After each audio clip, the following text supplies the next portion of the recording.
U.S. lawmakers accuse Bondi of hiding names of Epstein associates. Many killed in South Yemen as crowd linked with STC storms Gov building. Iran says it won't negotiate over its missile capabilities. Clear cockpit audio, pilots, almost certainly intentional, act. In Air India crash, new claims via Italian news report. A Republican congressman has accused U.S. Attorney General Pam Bondi of hiding the names of powerful figures linked to disgraced financier Jeffrey Epstein during a tense House hearing on the Justice Department's handling of investigative files. Representative Thomas Massey said the department failed to fully comply with the law after noticing that billionaire Leslie Wexner's name had been redacted from an FBI document listing potential co-conspirators. Bondi responded that Wexner's name appears elsewhere in released files and was quickly unredacted once identified, prompting Massey to accuse her of being caught red-handed. Lawmakers from both parties criticized the Justice Department for heavy redactions and withholding large amounts of material, despite the recent release of more than 3 million pages of Epstein-related documents. Bondi defended the process, saying hundreds of lawyers reviewed the files under tight deadlines, and that any disclosure of victims' identities was accidental.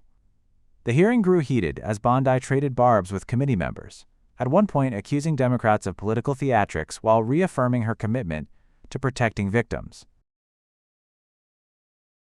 Several people have been killed after clashes erupted in southeastern Yemen, where a crowd linked to the separatist Southern Transitional Council attempted to storm a government building in the city of Atak.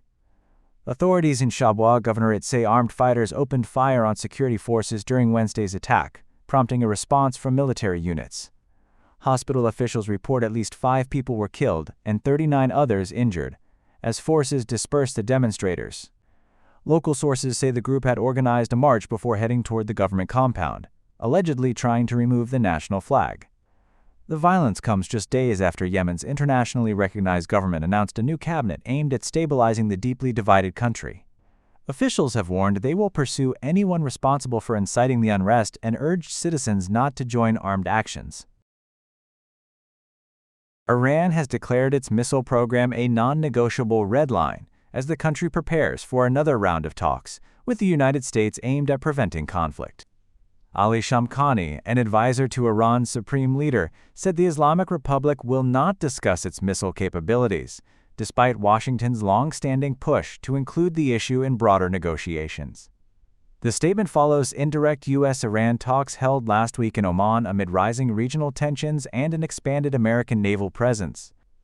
Tehran has indicated it is open to limits on its nuclear program in exchange for sanctions relief, but insists missiles remain off the table.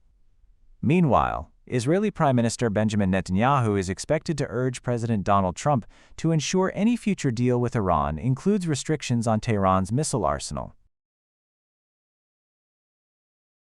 India's Supreme Court has requested a progress update on the investigation into the deadly Air India Flight 171 crash in Ahmedabad, which killed 260 people in June 2025.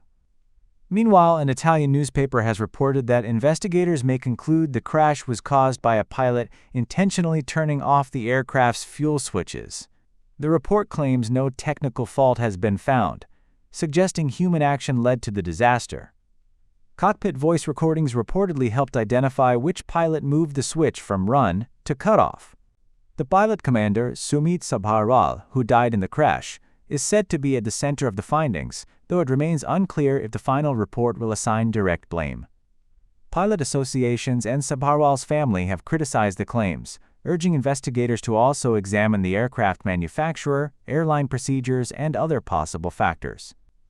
The Boeing 787 Dreamliner crashed seconds after takeoff while heading to London, losing power in both engines before hitting a medical hostel. Investigators say simulator tests found no mechanical scenario that could shut down both engines, pointing instead to human intervention. India's investigation agency has not commented on the report. During court proceedings, judges warned against speculation and premature conclusions, stressing that such complex cases should not become a blame game. Officials say the investigation is nearly complete, with a report expected within 3 weeks.